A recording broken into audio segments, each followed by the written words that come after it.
السلام علیکم دوستو، 70,000 مرتبہ لا الہ الا اللہ پڑھنے والا بخشا جاتا ہے۔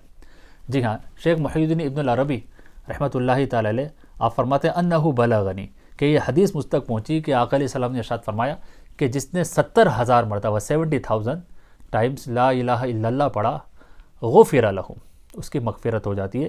اور پھر حضور علیہ السلام نے یہ بھی فرمایا کہ جس کے لیے پڑھا جائے اس کی بھی مغفرت ہو جاتی ہے۔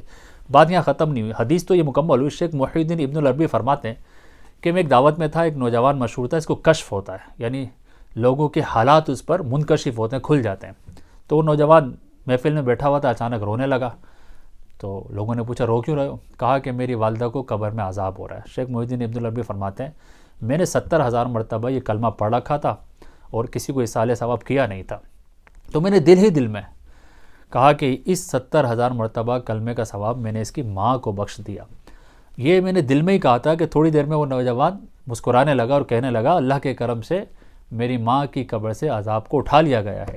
اب شیخ محی الدین عبداللہ فرماتے ہیں کہ جب اس نے یہ کہا کہ میری ماں کی قبر سے عذاب کو اٹھا لیا گیا، تو اس کے کشف کی سچائی کو میں نے اس حدیث مبارکہ سے پہچانا، اور اس حدیث مبارکہ کی صحت کو اس کے کشف کے ذریعے پہچان لیا۔